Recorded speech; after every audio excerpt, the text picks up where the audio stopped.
Yeah, I had no idea when I signed up for this gig it was going to be videotaped and recorded and all that stuff. And you're like, wow, I better study up for this thing. But it's been great. It's been really good. So today we are going to move into our fourth week, Lewis, the Positive Apologist. And I should probably just say right off the bat what I mean by that, the Positive Apologist. The word apologist is an interesting word. It doesn't mean to apologize. It means to give an account or defense of something.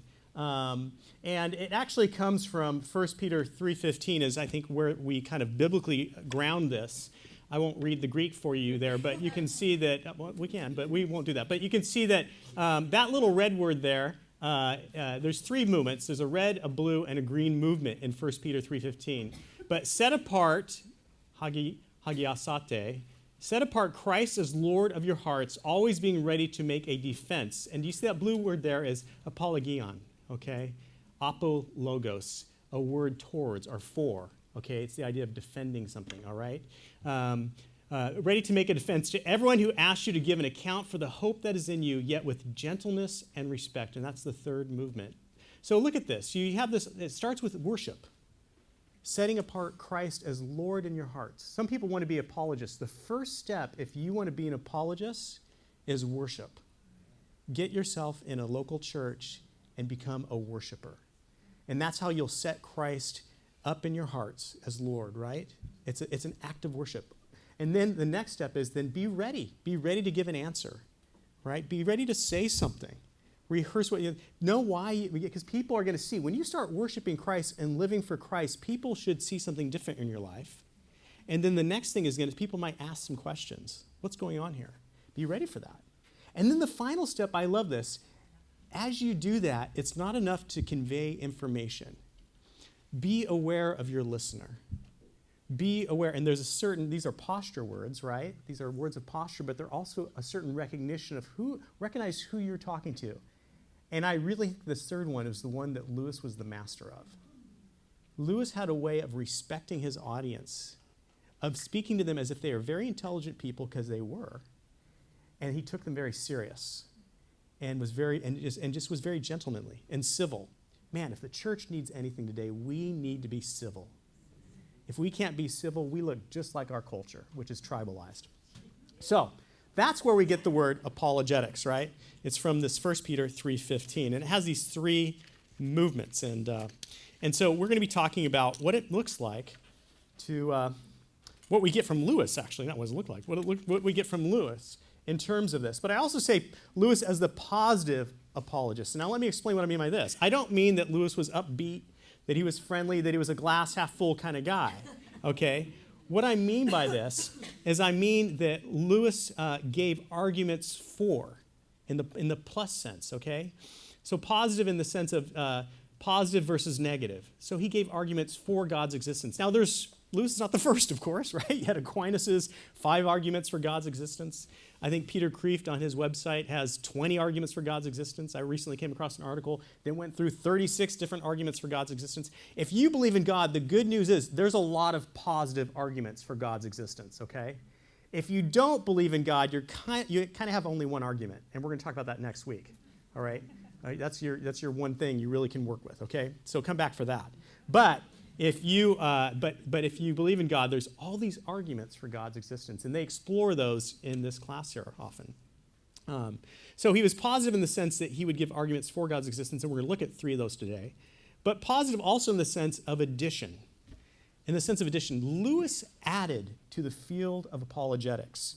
Lewis actually is credited with inventing some new arguments. Now, I'm going to contest that a little bit. Sorry, C.S. Lewis fans.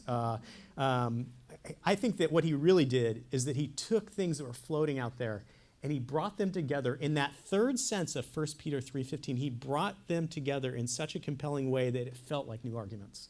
But if you understand the history of these arguments, you'll see that they've been around before. But Lewis was the master. He was the master at bringing something new to something we already knew. Right? He was a master at that. So remember, Lewis is writing during the middle of the 20th century, and it's a time when naturalism, the philosophical idea that nature is the whole show, it's all that there is.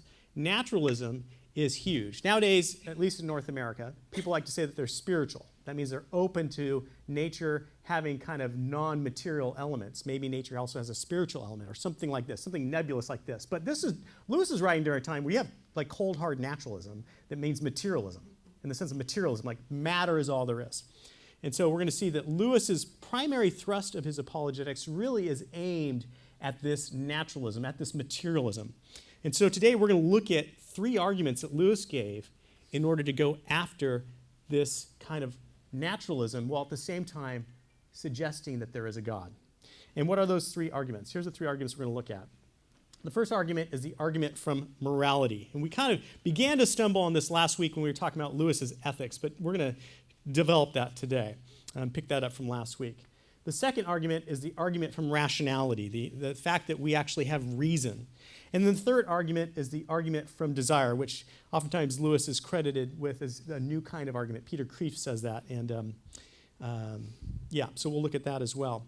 And then we're going to conclude by taking a look at what I think is the most important character trait that Lewis had as a positive apologist. So that's where we're going this morning. Let's start by talking about the argument from morality.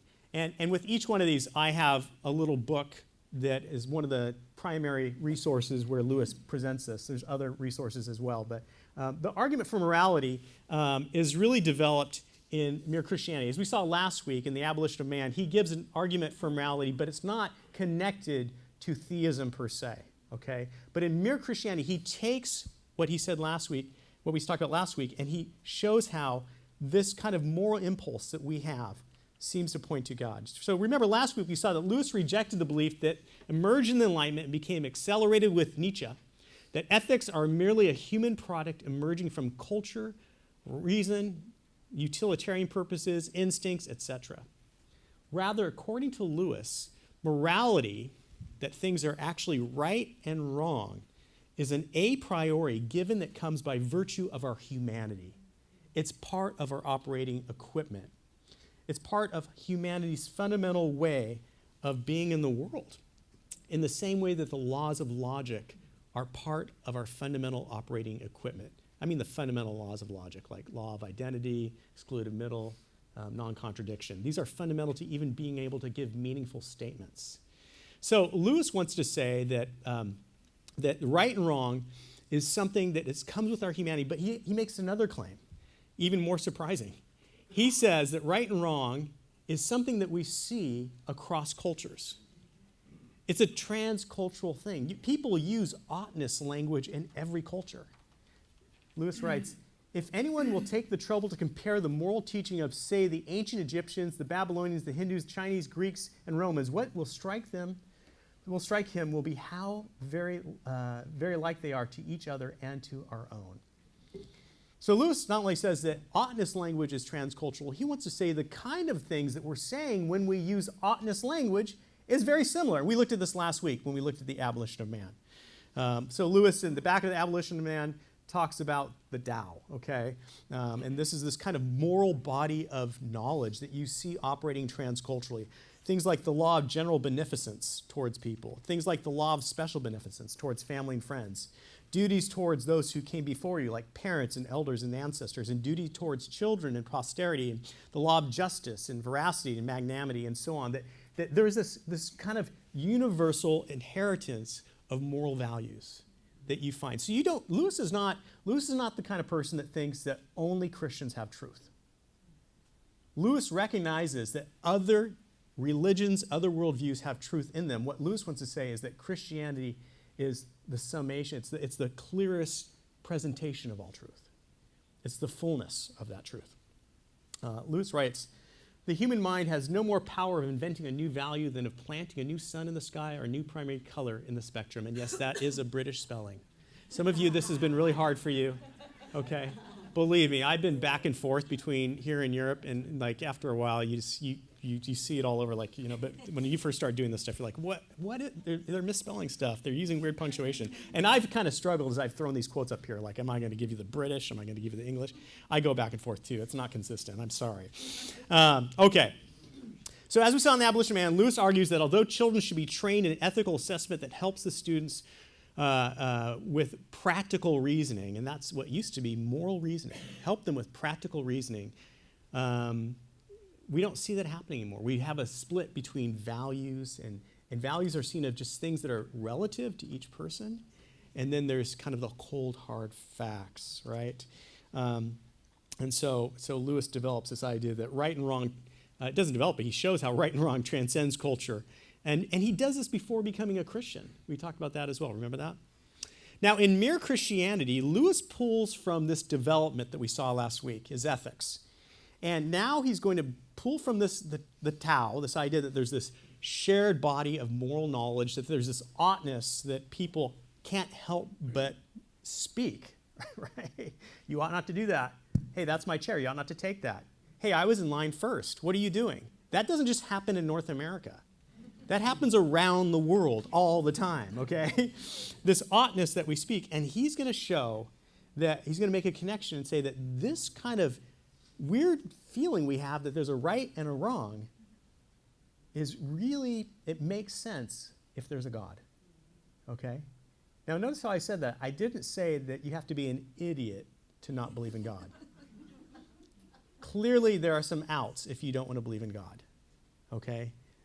The way I like to present my faith when I'm doing apologetics is I say, Christianity makes sense of the world as it comes to me. If you've got something better, I'm open to that.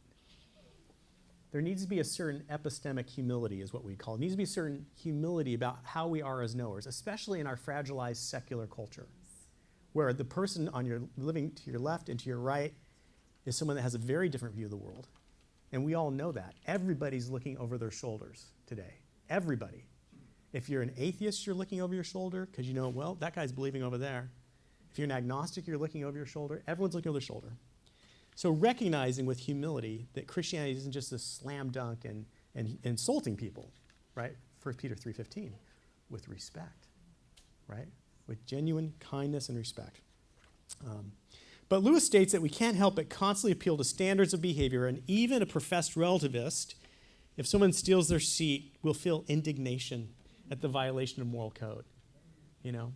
And at our church, we don't try to get on into bipartisan debates because we think the gospel transcends bipartisan debates. We think that the moral vision of Jesus transcends any particular political construment that will ever be made in any political environment anywhere in the world.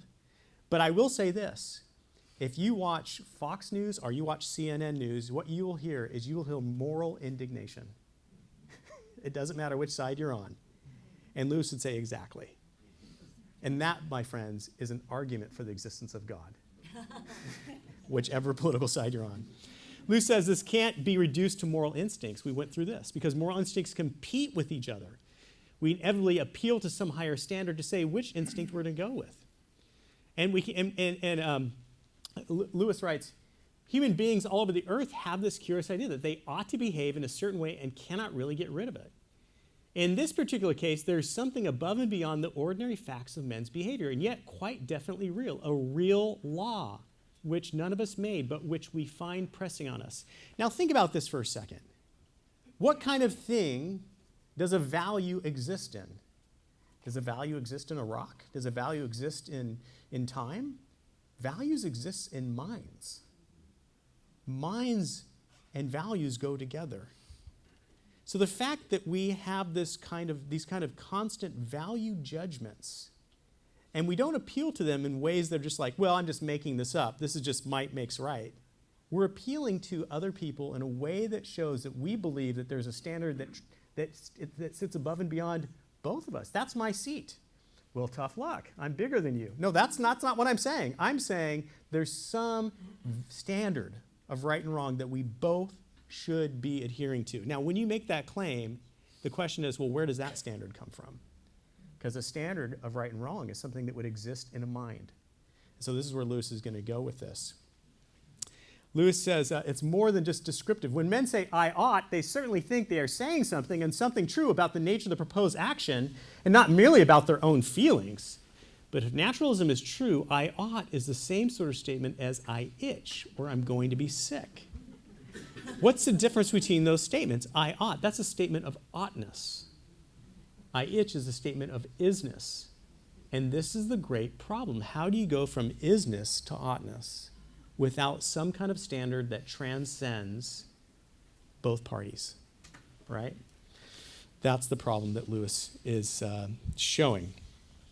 So Lewis then goes and moves and says that this seems to point against naturalism towards a religious view of the world. What is behind the universe is more like a mind than it is like anything else we know. That is to say, it is conscious and has purpose and prefers one thing to another. And then Lewis from here, if you've read Mere Christianity, goes on and shows how pantheism doesn't work. And we can't go into all the details, but with the problem with pantheism, if you want to say that the world is God, then in many ways the world has lots of things. The world has beauty and goodness and acts of kindness and charity, but the world also has ugliness and rape and, tooth and claw and blood. And so the world seems to not care about right and wrong. It just has both. It seems to impervious from that. So when you identify God with this world, the problem with monism, the view that God and the world are one, is that you are not able to have this kind of rich sense of right and wrong. Lewis then goes on and says dualism won't work. Maybe there's two equal and opposite powerful gods. And this at first sounds good, but if good and evil are powers that are equally strong, how do you say which of them is the good one? Better to say the universe was created by a good God, but evil came into it, Lewis says. And that's exactly what Christians believe. The universe was created by a good God, but then evil came into it. I mean, how scary would it be to be like just sitting here between equal and opposite gods that are fighting it out? Neither of them's going to win. And what are we? We're just like the guinea pigs watching World War, I don't know what, bazillion. I mean, this is equal and opposite gods, not just human beings. So Lewis writes, these dualism and pantheism are not going to work.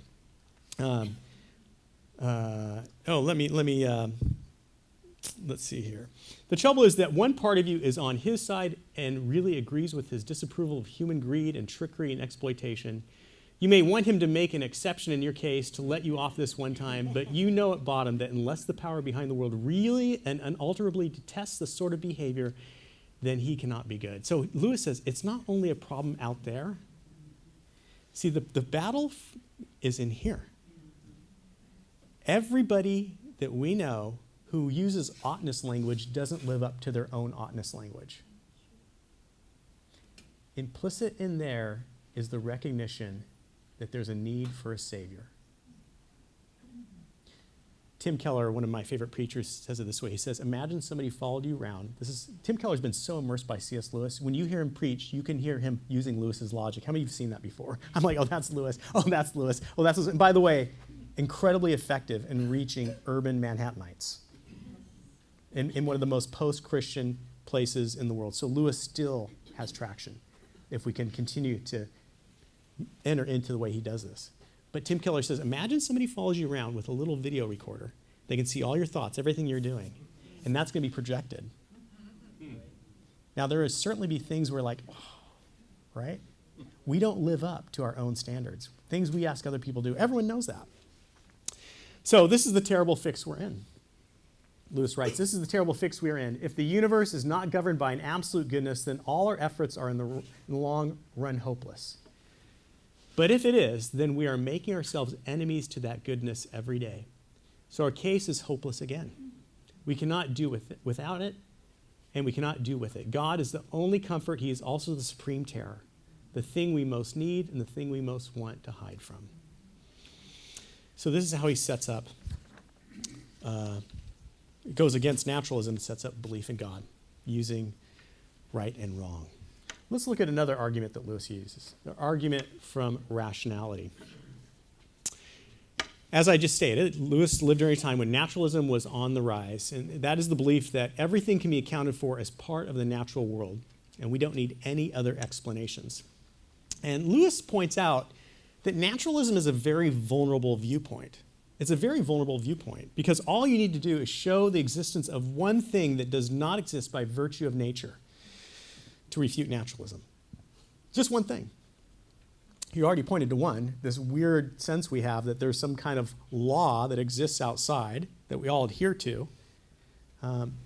But Lewis is he's going to point out more than one, so he's going to point out to another one right now.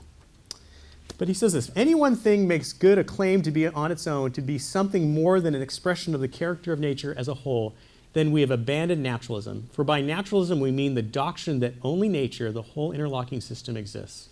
And by the way, Lewis likes to capitalize words, which is very similar to German. And I kind of like it. I don't know if you have learned German before, but yeah, mein Deutsch ist schlecht. Yeah, with German, you can just capitalize nouns that you really want to accent. I love that. There's some things we should learn from other. Maybe we can in Holland, they have a national meeting every year where they revise the Dutch, and the entire country watches it on TV. And the rules this year, and we're changing this. They're very progressive with their language. In France, they have the Ministry of Foreign Language where they preserve the French language, and where you can be fined for using English words. So very different approaches. So I don't know what the American approach is. But Lewis, I think, favored the German for some reason, or he likes to capitalize things.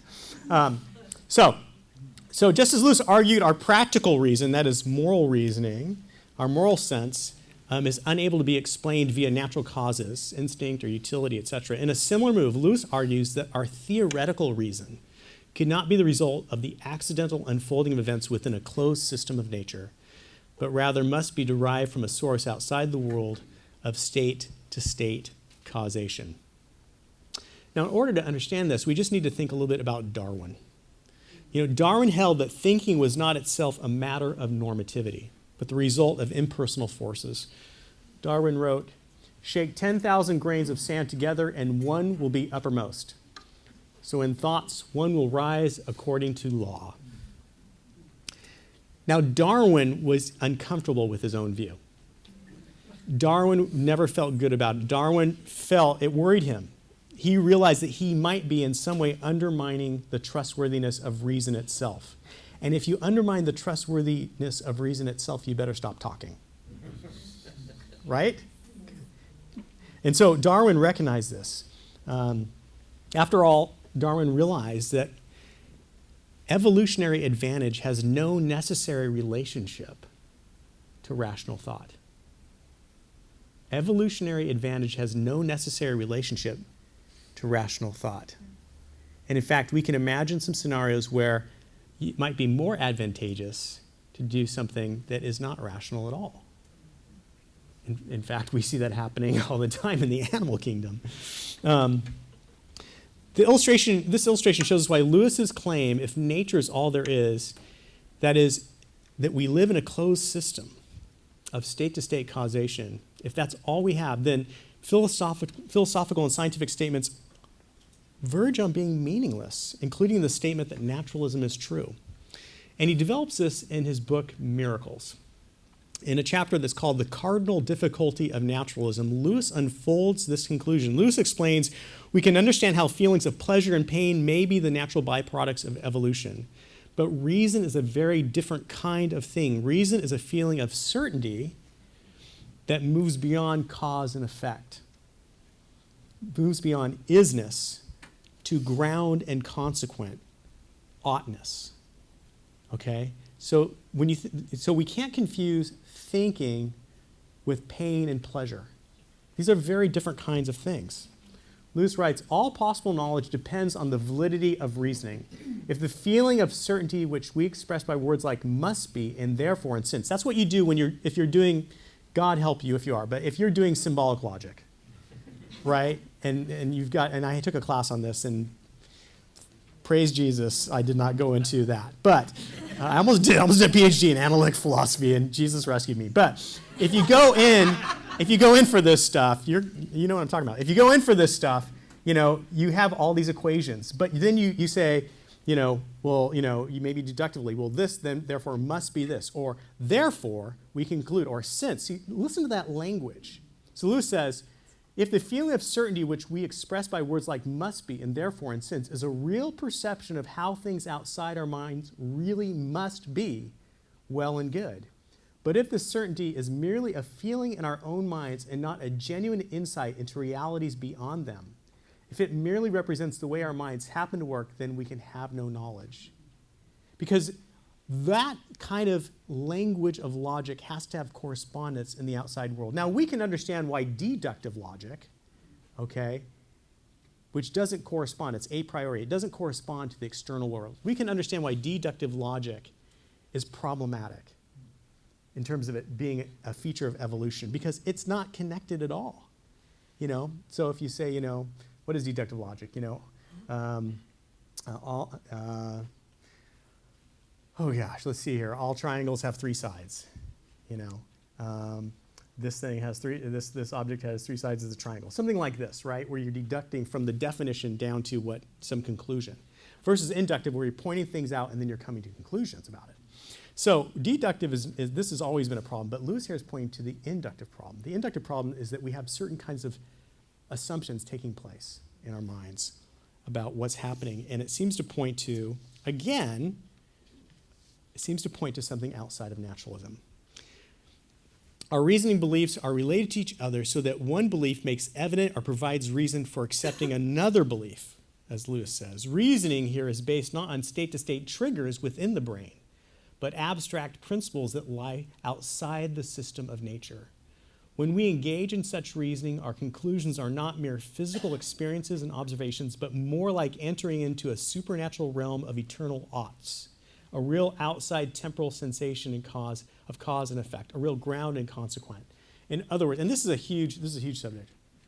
We're not going to solve all of this right now, okay? David Bentley Hart wrote a really phenomenal book called The Experience of God, Being, Consciousness, and Bliss. There's a really good podcast, by the way, it's up right now on the podcast Unbelievable. Have you ever listened to that podcast? And he's arguing with Raymond Tallis, who's an agnostic. He's arguing that clearly, I can't make sense of our consciousness as through a purely naturalistic worldview. I don't know what to do with that. I'm not going to become a Christian, but I don't know what to do with that. And then David Bentley Hart's like, I know what to do with that, right? Let me tell you what to do with that. Well, Lewis knew what to do with that. In an essay called Living in an Atomic Age, Lewis writes, if the sciences teach us that our minds are chance arrangements of atoms, then there must have been some mistake. For if that were so, then the sciences themselves would be chance arrangements of atoms, and we should have no reason for believing in them. And then Lewis writes, there's only one way to avoid this deadlock. We must go back to a much earlier view than naturalism. We must simply accept it that we are spirits, free and rational beings, at present inhabiting an irrational universe, and must draw the conclusion that we are not derived from it. We come from somewhere else. Nature is not the only thing that exists. Reason rests on abstract principles that lie outside the system of nature. It's not the result of mere physical experience and observations. So if you got lost right here, let me just give you an illustration. Okay. Let's say that you are entering Sierra Madre from the 210, and you see up on the mountainside SM, okay? And you see these rocks forming these letters. And imagine also that you're a geologist, and you actually have compelling reasons because you know about the local geology to believe that these rocks were formed through a random process, a volcanic eruption. You know this. You're a geologist, okay? But as you drive towards the rocks and you're looking for Sierra Madre, lo and behold, it takes you up Baldwin Avenue, and you end up in downtown Sierra Madre. Is there a downtown? I don't know. What it is? It's the center of the town. And even though it turns out that these rocks were sitting above Sierra Madre, it would be unreasonable for you to trust in them as a sign.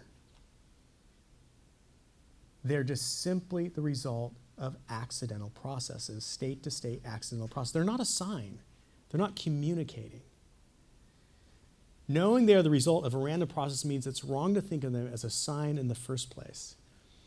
And if our brains are simply the result of random accidental processes, why do we hold them to giving us truths about the world? It doesn't make sense. Alvin Plantinga, who's a philosopher at Notre Dame, a name like Plantinga. See, now I know all this stuff. Plantinga is Frisian. Plantinga, Wolterstorff, all the great Christian philosophers come from Friesland. My doctoral mentor from Friesland. But Friesland it's in the Netherlands and Germany. But Alvin Plantinga, they're hardy farmers that, and they come over here and then they become great philosophers. So Alvin Plantinga, Notre Dame, arguably the most important Christian epistemologist. He was offered the chair of philosophy at Harvard. That's kind of a nice thing to be granted. He draws from Lewis's argument from reason, and several others do as well. I think David Bentley Hart is drawing from it too in his book on the experience of God. So you can read more about that. All right, let's go to our third and I think the most interesting argument that Lewis gives for God against naturalism. And this is arguably the most original contribution to the study of apologetics that Lewis gave us. And it's Lewis's argument from desire. As I already said, philosopher Peter Kreeft states that next to Anselm's famous ontological argument, Lewis's argument from desire is, quote, the single most intriguing argument in the history of human thought. Thanks, Peter Kreeft. I think if you're sitting around and, if you're excited by Anselm's ontological argument, I'm not really sure it gives me much, street cred if you think Lewis's argument for desire, because the argument's super abstract. But that's okay, Peter. Anyway, it is a really compelling argument. And I actually feel like more than any other argument that Lewis gives us, this one has the most power. I think this one is so important, and it's actually something that's come up again and again in the history of Christianity. But Lewis took it, and again, remember, Lewis is writing during the height of Freud, right? 40 years after Freud, everyone's inspecting themselves and trying to understand themselves. Good thing, right? But Lewis here is paying attention to what's going on inside. And before becoming a Christian, we already saw this. Lewis was kind of a Freudian atheist, right? He thought that religion was wish fulfillment. That's what Freud taught. So to get to this argument,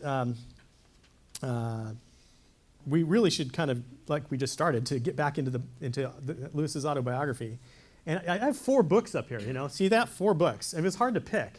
But in his autobiography, Surprised by Joy, Lewis says the central story of his life is really about his pursuit of joy. It's really about his pursuit of joy. And if you remember from our first lecture, Lewis the man, we described how, again and again, Lewis came up against this intense longing, this overwhelming desire for an indefinable numinous. Numinous means something beyond your grasp. Numinous something that was he just couldn't quite get. As a child, he encountered it when his brother Warren showed him a toy garden made of moss and twigs arranged on the lid of a biscuit tin. Biscuit means cookie. He encountered it when he read Beatrix Potter's Squirrel Nutkin, a reading that troubled him with, quote, the idea of autumn. He encountered it when his eyes suddenly caught the words, I heard a voice that cried, Balder the Beautiful is dead, is dead. Lewis writes, I knew nothing about Balder, but instantly I was uplifted into huge regions of northern sky. I desired with almost sickening intensity something never to be described, except that it is cold, spacious, severe, pale, and remote. And then, as in the other examples, found myself at the very same moment already falling out of that desire and wishing I were back in it.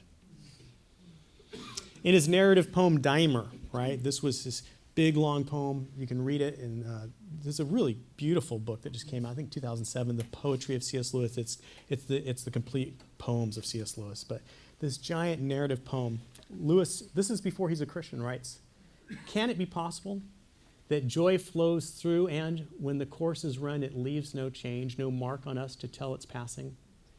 And as poor as we've begun, we end the richest day. What we have won, can it all die like this? Joy flickers on the razor edge of the present and is gone.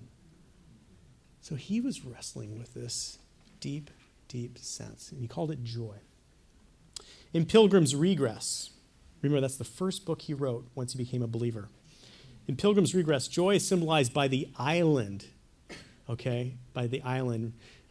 Pilgrim's Regress begins with John, who has this vision of this island, okay? Now, Pilgrim's Regress, it's playing off of John Bunyan's Pilgrim's Progress, right? And in Pilgrim's Progress, what happens there? Well, in Pilgrim's Progress, Christian's journey begins when he has this clear vision of the gospel of Christ. But in Pilgrim's Regress, it begins when there's this clear flash of joy that comes with this glimpse of this distant mystical island. And it fills our pilgrim with sweetness and pang, So he abandons home and family to seek the object of his desire. So it's very Dante-esque. If you've ever read the beginning of the Divine Trilogy, Dante starts trying to climb the hill of heaven, but then he gets sidetracked by the leopard of lust, right? He gets sidetracked. And in the same way, in Pilgrim's Regress, Lewis begins trying to pursue this joy, this vision of joy, but he gets sidetracked. He gets sidetracked by the brown lady, which is like lust, and he gets into art, you know. And if you've read The Great Divorce, you see a lot of people that are sidetracked, a lot of damned ghosts. I like saying that in church because we can get away with it because it's true. They are damned ghosts. A lot of damned ghosts that have become sidetracked. There's this theologian in hell in The Great Divorce. This theologian in hell who's fallen in love with theology but has left Christ behind. Scary, but true. Believe me, if you do academic theology, those programs are filled with those people, right? You meet artists that fall in love. At first, there's a glimmer of joy. They pursue art. There's something that they get captured by something. But once they get in it, they just get mucked and weighed down in it, and they forget why they even began. And so this is what happens with John. He listens to beautiful music. It gives him pangs. But with each listening of beautiful music, the joy recedes. And if you read Pilgrim's Regress, which I highly recommend, you'll just see how Lewis, his whole journey is attempting.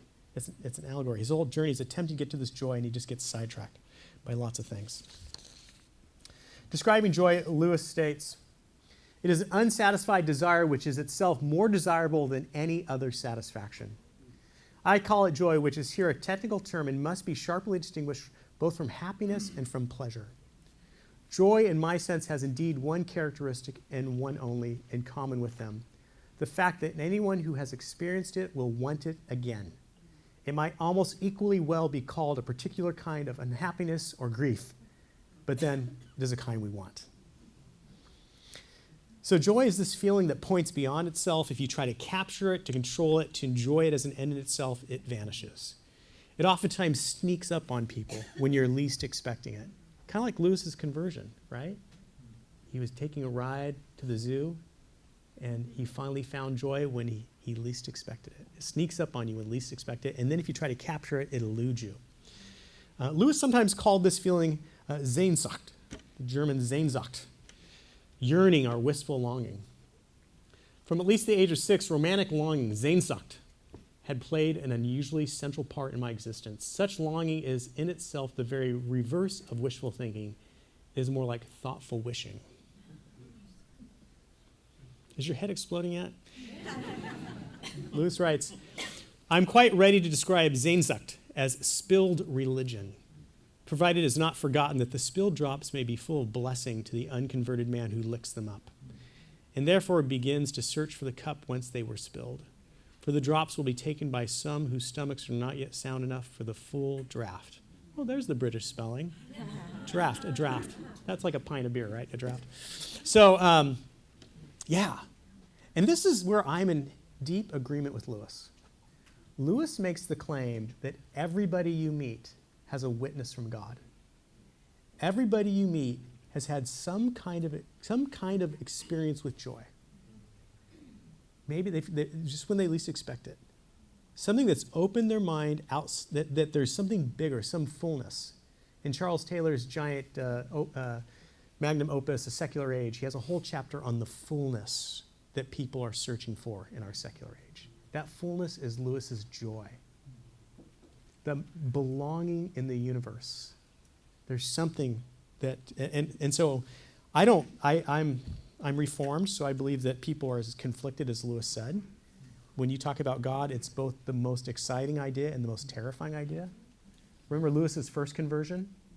It was a miserable conversion because now he actually had to live up to he had to agree there's a moral standard. He didn't know if that God was a Christian God or a Hindu God or what, but, So people are conflicted, and everybody we talk to is conflicted because everybody is made in the image of God and has a witness, I believe.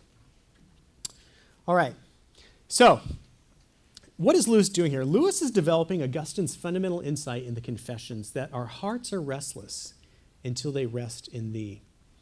And in an age of Freud, whereas Augustine's Confessions argues that lust is a sublimation of love, the earth is crammed with heaven. In the age of Freud, Augustine's argument is undone, claiming that love is a sublimation of lust and heaven is merely wish fulfillment.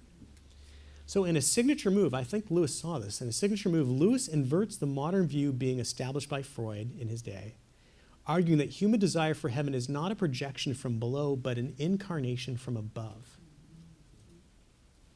And that the deeper the sexual love,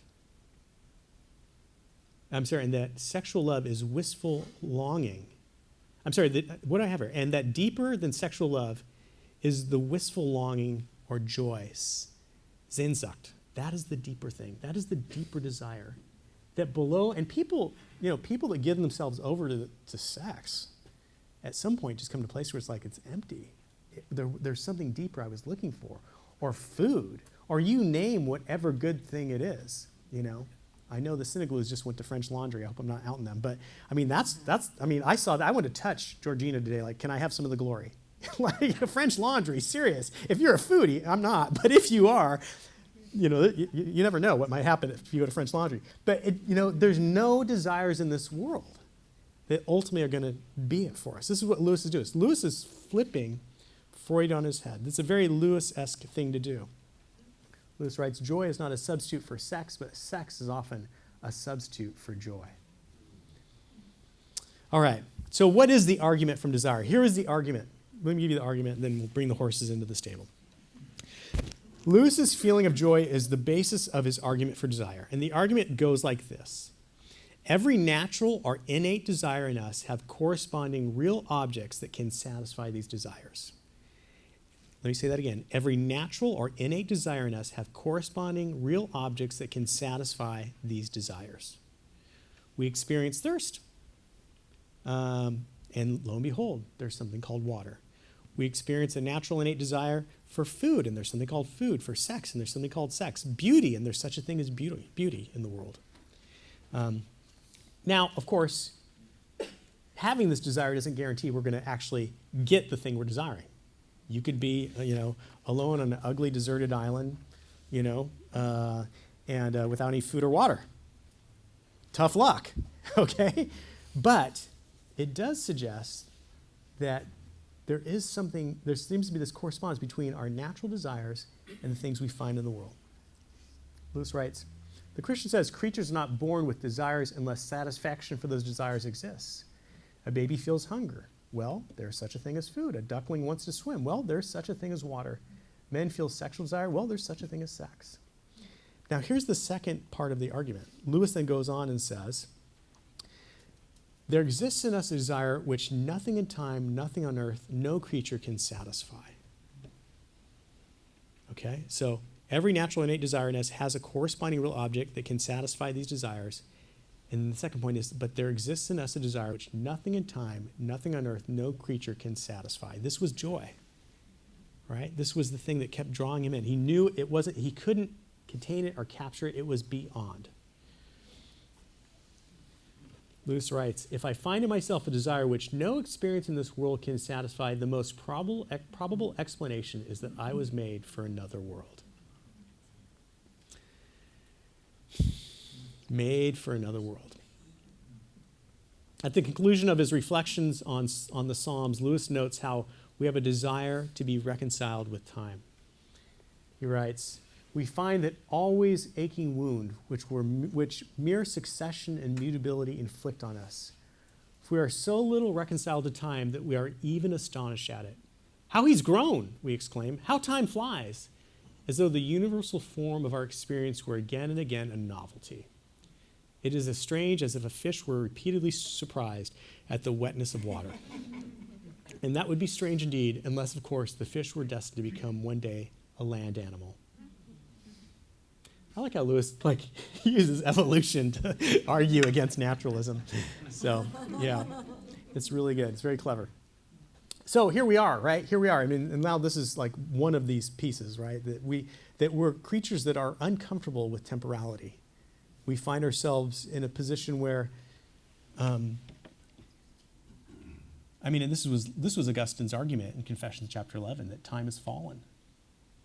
that we are constantly in the process where the past is always behind us, the future always looms, and all we have is a succession of moments in the present that we can't hold on to. And this is life.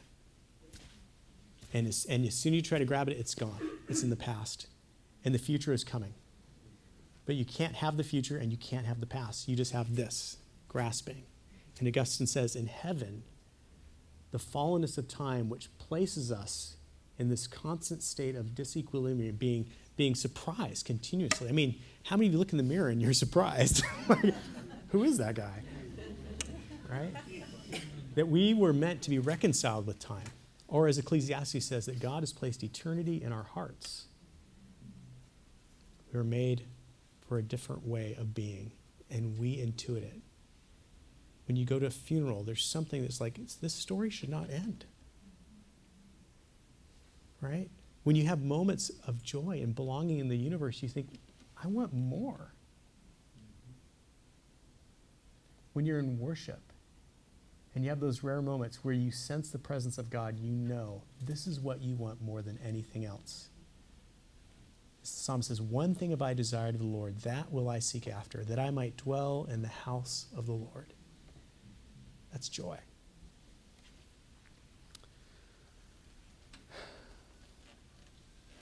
So Lewis says the real problem is when you meet an unbeliever is that they're out of touch with their desires. In an age of Freud, where people believe that at the core we are libidinal impulses, and that to not allow somebody the right to pursue what those libidinal impulses are is to deny them of humanity. What that does, Lewis would say, is that creates people that are shooting too low. They're just shooting too low. But that's what we have. I used to speak at Long Beach City College. I would come in as the representative of Christianity. So they'd have different religions, representative different religions. So I was Christianity. I was mere Christianity. I'm like, you poor people. I would give a talk, try to give a compelling talk for Christianity. I would use a lot of Lewis. I would end with some Lewis. And then open up for questions. I'd be giving arguments for, Kalam, cosmological argument, whatever. I'd just come out of an apologetics program. I was good. I was ready. Let's go. Number one objection, always out of the gate. If what you're saying is true, does that mean I can't have sex with whoever I want to? Listen to what's behind that. Behind that is a statement about what human beings are and what fullness in life looks like. And the answer is, maybe your life is meant for something deeper than that. Maybe there's something richer than that. Maybe your lust is not the ultimate aspect of your humanity. Maybe you were meant for joy. I hope so. I hope that for you. Lewis writes, if we consider the unblushing promises of reward and the staggering nature of the rewards promised in the Gospels, it would seem that our Lord finds our desires not too strong but too weak. We are half-hearted creatures fooling about with drink and sex and ambition when infinite joy is offered us. I love this. Like an ignorant child who wants to go on making mud pies in a slum because he can't imagine what is meant by the offer of a holiday at sea. We are far too easily pleased. So Lewis, I think, one of the reasons why I think he was so good with his argument from desire, though I don't think he's the first one to give us that, but the reason he was so good is because Lewis was in this, he had this combination of being both a rigorous philosopher and someone that was engaged in English literature and knew about the imagination. He was a poet. He understood the power of beauty. He understood persuasion. He understood the third aspect of 1 Peter 3:15, that you need to, when you approach people in conversations, you need to take them absolutely serious. And he did. And you need to present things in a way that isn't just raw facts. Jesus didn't come just to give us raw facts. Jesus lived this beautiful life. He gave parables. He said things in profound ways. He dropped nuggets that then would go off days later in the mind of somebody. And Lewis did the same thing. So Lewis doesn't invent the argument from morality, and the argument's gone on. It's moved on. There's other people that are, I think, doing a better job, maybe. He didn't invent the argument from reason. He didn't invent the argument from desire, but he presented them in ways that were powerful. He clarifies them. He gives them a certain kind of traction. And he did the same thing with what he's well known for, but it wasn't his. George MacDonald in The Everlasting Man talks about how we have to face up to the reality of who Jesus Christ is, that the Gospels present. And a lot of people, especially during the middle of the 20th century, where we have theological liberalism floating in, well, it's already taken over Europe at this point, but coming in from America now, where Jesus is just a good moral teacher. And Lewis then had a really powerful way of taking from George MacDonald and saying, that's we can't accept that. He says, a man who is merely a man and says the sort of things that Jesus said would not be a great moral teacher. He would either be a lunatic on a level with the man who says he is a poached egg, or else he would be the devil of hell. You can shut him up as a fool, you can spit at him and kill him as a demon, or you can fall at his feet and call him Lord and God. But let us not come with any patronizing nonsense about his being a great human teacher. He's not left that open to us. He did not intend it. 1 Peter 3:15. Worship. Be committed to your local church. The first step, if you're going to be an apologist, is to have your heart transformed by Jesus Christ on a daily basis. Participate in the ordinances the Lord gave us, the bread and the cup, the word. Number 2, get ready. Because if your life has changed and people see something going on, they're going to ask you questions.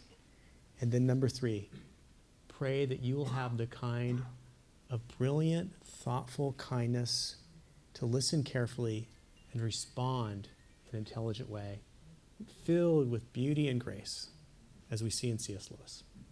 Thank you.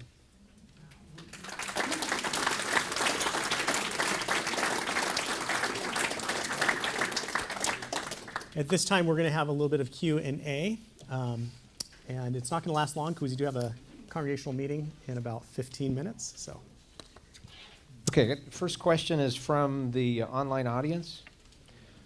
Creation asks, does our post-truth context where feelings are perceived as equally valid or equally as important as facts lead to a kind of inductive reasoning whereby people arrive at moral arguments of what is the good? Is this a mechanism by which would-be thoughtful individuals create that unum necessarium while still believing that they are engaged in making something of a new moral? Can you read that again, please? All right, we'll try this one more time.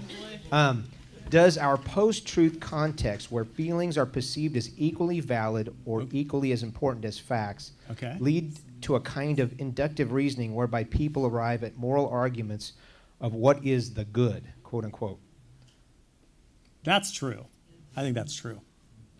I'm in agreement, if I understand this correctly. I'm in agreement with that. Okay, what's the second half of this? Okay, the second half is this a mechanism by which would-be thoughtful individuals create that unum necessarium, and I think I'm saying that right, while still believing that they are engaged in making something of a new moral?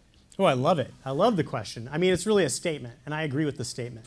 It's a statement about what happens in an age of expressivism, and Lewis goes after this in The Abolition of Man, where the ultimate goal is not really truth, that there is some kind of thing out there that is outside of ourselves, right? But the goal is for us to, and I've said this before, the goal is for us to reach deep inside within the cavern of our own subjectivity to see what it is that we feel and to bring that forward faithfully. And if we do that, that's the one thing we need to do to have truth. But that's ridiculous. Okay, that's just ridiculous. But that's the age we're living in, right? Because you can reach deep down inside and decide that you're a giant caterpillar that needs to crawl on the floor, and you're just like a weird dude crawling on the floor. You're not a caterpillar, no matter how deeply you feel you're a caterpillar that needs to crawl on the floor. But this is, I think that's a brilliant, kind of an insight more than a question, I think. So.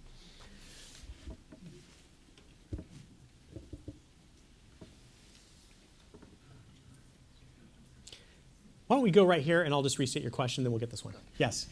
The word Tao, does it come from Eastern religion? Where did Lewis get that? Yeah, it just means the way, and it's used in both Confucianism and Taoism, but it just means the way. It's helpful that it's not just connected to one particular religious system or moral system, and I think he did that intentionally because he didn't want to confuse it with saying that he's signing off, say like signing off on the Torah, or maybe on the Quran or something like that. So yeah, it just means the way, and it's he did the same thing with German, right?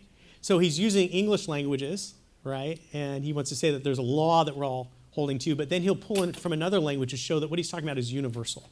So Lewis was a linguist, so he knew lots of languages he could pull from. Good question, thank you. Yes? I hope I can remember my question.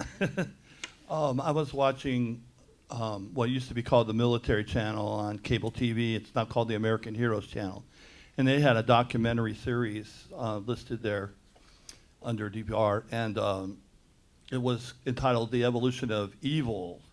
And so I watched one about Gaddafi, and I watched one about Mao. And it seems like Mao kind of to a lot of people epitomizes evil because like his main philosophy was the end justifies the means. Mm-hmm. And cruelty, taking things by force, that was the norm for him. And I'm wondering how Lewis would respond to that. Obviously it's fallacious reasoning, but how would he immediately, or maybe not immediately, but how would he contradict that? Yeah, and you don't need just Mao. That's Machiavelli, right? And that's where that kind of, he's the first person to talk about realpolitik. And Nietzsche is the one that just kind of embraces it, and says, well, weakness is no virtue, and if you're weak, you just need to be, good luck. Power is, being the Übermensch, being the strong one. But I think that Lewis would say that this is an incredibly scary thing, right? This is the mark of hell. The mark of hell is where we approach each other purely in terms of power relations. I heard one time it said that the difference between heaven and hell are both places where people have no arms. In hell, people starve to death. In heaven, they've learned to feed each other with their feet. You see? And I think Lewis would agree with that. Lewis would say that really the vision of the Trinity, which we talked about when we talked about Lewis the theologian, that there's this eternal fellowship of persons in loving, giving, and receiving, that is what is ultimately real. And the problem with Mao, and the problem with Pol Pot, and the problem with Hitler, and the problem with all these despots that we see that have this might makes right, is that they're out of sync with reality. Reality is people in deep, loving communion. And if you refuse to be in sync with reality, then you will be quarantined, Lewis would say, because reality will go forward without you. And so Lewis would want to say hell is a quarantine, where we take people that refuse to be a part of the dance of the Trinity, and we allow them to live in their solipsistic, individual hell of loneliness, instead of the fellowship and the communion that God invites all of us into in the Trinity. So, yeah. Regarding the argument from morality, Yeah. my understanding is that he argues that there is some morality that is universal and therefore outside ourselves. And the example is the seat first or not to lie. But aren't there communities that do have moralities that are different than that, such that there's a community that might believe that lying is not wrong, or that you can take the seat? And if so, does that destroy Lewis's argument about universal morality? Yeah. So Lewis has two things he wants to say. He wants to say that it's part of the operating equipment to make oughtness statements, and that if you look at the actual content of the oughtness statements, there's something called the Tao, which is certain kind of laws or certain kinds of standards that seem to be held universally. And Lewis does address these kind of exceptions. And if I remember correctly, one thing he says is that the exceptions actually, a lot of the exceptions aren't really exceptions. They're just different applications of the same law within a different cultural context. That's one way Lewis, whether or not you think he does it satisfactory. But then Lewis would also say that not all cultures are equal, and some cultures are more fallen than other cultures, right? And so I think he would handle it that way. But isn't that just circular argument? Well, it's not universal, but that's because it's fallen. I mean, isn't that just the same argument around again? It's not universal, but it is fallen. I think it is. Help me understand how that's circular. So you're saying it's universal, and here's an exception. Yeah. But that's not really an exception because that's just a fallen culture. Then aren't you just I see. arguing on yourself? Yeah, I see. Yeah, so Lewis would want to say that we hold based on the vast, so it's an inductive argument.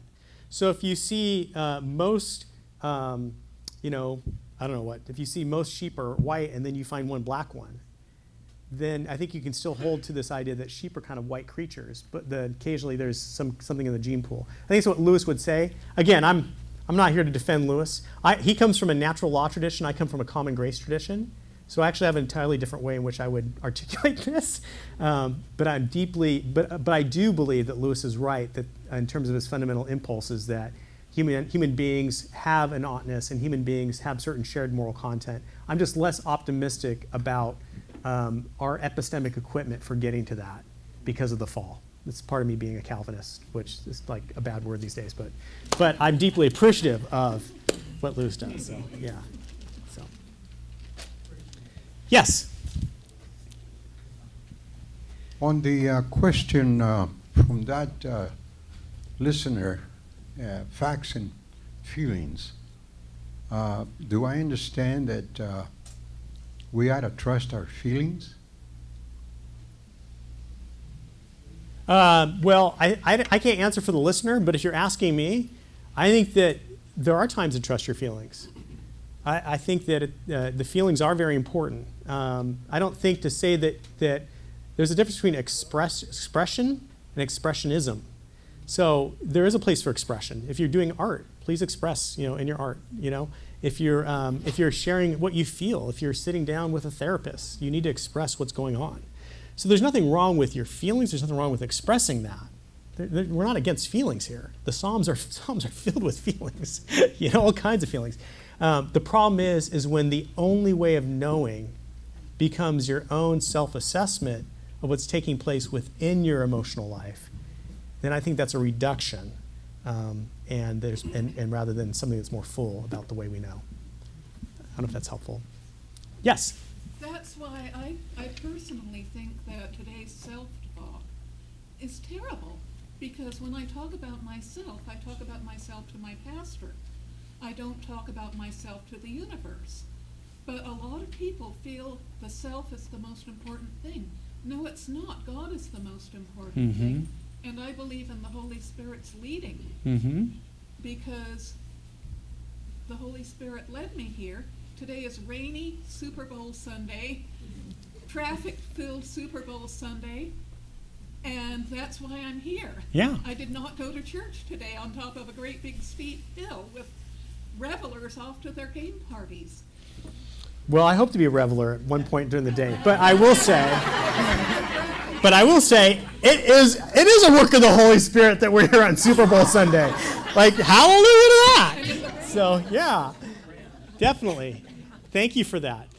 Yes, one last question, then we need to break because we have a congregation meeting. I'm trying to apply the moral argument to a huge moral dilemma that we are embroiled in here, and that is the sanctity of life versus the quality of life. And I recently counseled a young woman at the pregnancy center about whether to have an abortion or not. And I appealed to her not on sanctity of life, but on her quality of life, because that seems to be the more compelling argument. And I think that's why we have this huge divide, because most of modern society is thinking in terms of what's good for me, not in terms of what is good. Yeah. In terms of God. Yeah. And I don't know how to approach that, in the realm of apologetics and in practical life, how to reach out to those who have defined good as what I need or what I want. Yeah. It's a very tricky thing, counseling somebody with a decision like that. And oftentimes people that are in crisis have imploded within themselves, and all they can see is their own fear and pain.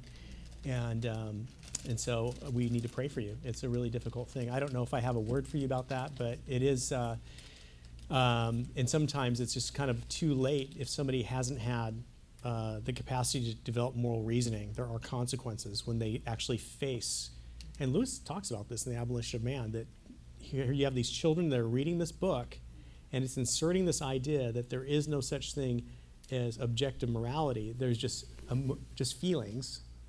And once you've removed the tool of practical reasoning from a young person, when they actually face real issues that have massive consequences, that's been stripped from them. And it's been stripped from in our culture. And here you are in this situation attempting to help somebody in this situation to have more than just a voice of my own experience or expression. And even then you're trying to work what's called an imminent critique, where you work within the logic of what you do have, right? Because sometimes that's all we can do, is work with, if it's too late for someone to grasp a way of thinking outside of their particular world, then the next step is to move into the world and see if there's some way in which we can offer an imminent critique. So thank you so much. We're going to have a congregational meeting right now over the sanctuary. We'll see you next week.